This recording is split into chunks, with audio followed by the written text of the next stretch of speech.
ஹீரோவோட பொண்டாட்டி அவங்க ஃப்ரெண்டுங்களும் சேர்ந்து சீரியல் நடிக்கிற ஹீரோ கிட்ட சீக்கிரமா சீரியலை முட்றா சொல்லி கேட்டு இருப்பாங்க. நான் இந்த சீரியலை முடிக்கிற ஐடியாலே இல்ல, நீங்க யாரு என்ன ஸ்டாப் பண்ண சொல்றது, நான் இதுக்கப்புறமேட்டு அந்த பொண்ணை எவ்வளவு குடும்பம் பண்ண போறேன் பாருன்னு சொல்லிட்டு தினம் அந்த சீரியல்ல அவங்க பொண்டாட்டி ரொம்ப குடும்பம் பண்றான். இந்த சீரியலை பாக்குற ஆயாவோட அவங்களும் இப்படி ஒரு பொண்ணை போட்டு குடும்பம் பண்றான்னு சொல்லி அவங்களும் ரொம்ப டென்ஷன் ஆகுறாங்க. அதனால அவங்க வீடு அலங்கோலமாகுது. இவன் இந்த சீரியல்ல சத்தியமா முடிக்க போறது கிடையாது. சீரியலை பொறுத்த வரைக்கும் இவருக்கு பதில் இவருன்றதெல்லாம் ரொம்ப சாதாரணமான விஷயம். நம்மளே ஆளுங்களை செட் பண்ணி இந்த சீரியலை நல்லபடியா நத்தி சுபம் போட்டு முச்சிலாம் சொல்லி இவங்களும் பிளான் பண்றாங்க. ஹீரோ கேபிள் டிவி ஆபரேட்டரா இருக்கிறதுனால இவங்களே ஆளுங்களை செட் பண்ணி ஒரு எபிசோட் எடுத்து டிவில டெலிகாஸ்ட் பண்ணிடுறான்.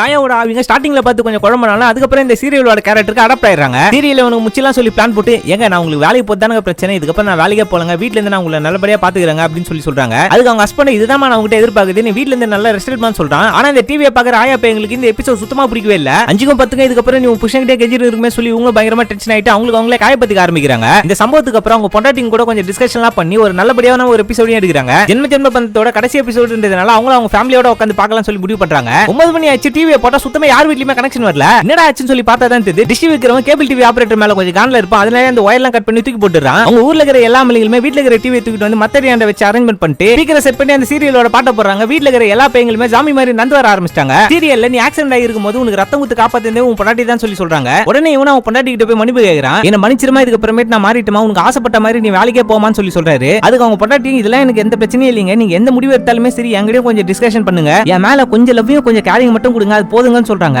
இதுக்கப்புறமேட்டு நான் உனக்கு ஒரு நல்ல ஹஸ்பண்டா இருப்பமா, ஐ லவ் யூன்னு சொல்லிட்டு இந்த எபிசோடையும் முடிக்கிறாங்க. இத பாத்துக்கிட்டு இருந்தாங்க இந்த ஆயா பையங்க எல்லாருக்குமே இந்த எபிசோடோட எண்ட் ரொம்ப பிடிச்சி போயிடுது. கைத்தட்டி ரொம்ப என்ஜாய் பண்றாங்க. ஆயாவோட அவங்களும் சாத்தி அடிச்சு மேல போயிடுது. ஹீரோவும் அவங்க ஃப்ரெண்டுங்களும் டாக்ஸிக் ஹஸ்பண்டா இருக்காம ரொம்ப சந்தோஷமான வாழ்க்கையை லீட் பண்றாங்க. அப்படியே இந்த படத்தையும் முடிக்கிறாங்க.